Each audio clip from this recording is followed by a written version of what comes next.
Bienvenue à cette mini-conférence sur les objectifs des diagnostics des plans régionaux des milieux humides, hydriques et naturels des MRC de l'érable, d'Arthabasca, de Drummond et de Nicolet-Yamaska. Rappelons que les PRMHH sont des documents qui visent à intégrer la conservation des milieux humides et hydriques à la planification des MRC, et ce en favorisant un aménagement durable et structurant du territoire. Il s'agit d'une obligation pour les MRC en vertu des articles 15 à 15.7 de la loi sur l'eau.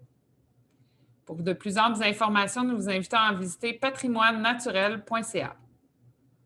L'objectif de la présente conférence est de vous présenter et de vous expliquer les objectifs relatifs au diagnostic. Le diagnostic est la troisième étape de la démarche d'élaboration des PRMHH.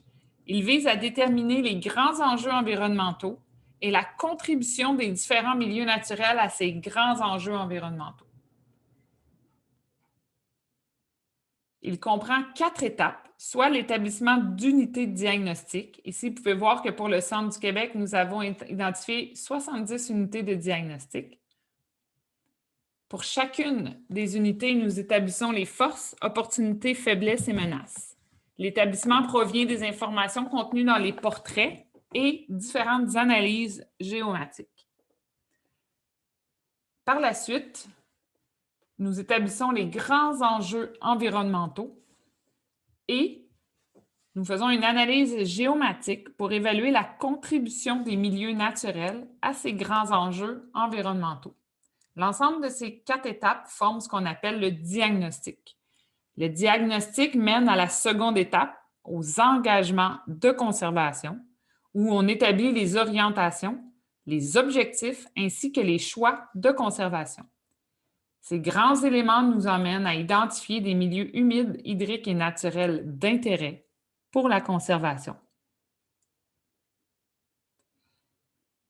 Afin d'évaluer la contribution des milieux naturels aux enjeux environnementaux, plusieurs analyses, plusieurs indices sont calculés au niveau géomatique.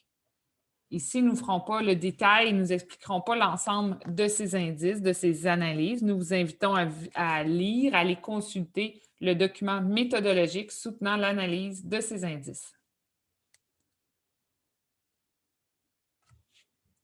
Pour chacune des unités de diagnostic, la contribution des milieux naturels aux enjeux est évaluée à partir des indices que nous vous avons présentés précédemment. Ici, vous pouvez voir la séquence logique d'analyse, soit l'ensemble des unités à gauche, une unité isolée dans le centre et l'analyse pour un indice en particulier. Donc ici, on peut voir que c'est l'analyse pour la superficie forestière dans chacune des unités de diagnostic. On peut voir quelle unité de diagnostic a une valeur plus faible en superficie forestière et celles qui ont une valeur plus élevée au niveau de la superficie forestière. Donc, cette chaîne d'analyse est réalisée pour chaque indice présenté précédemment.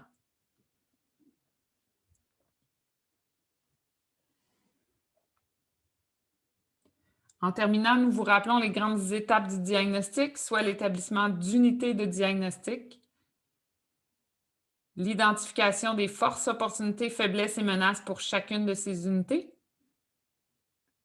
les grands enjeux environnementaux, la contribution des milieux naturels à ces enjeux environnementaux, qui nous mène à l'orientation, aux objectifs et aux choix de conservation afin d'identifier des milieux humides et hydriques naturels d'intérêt.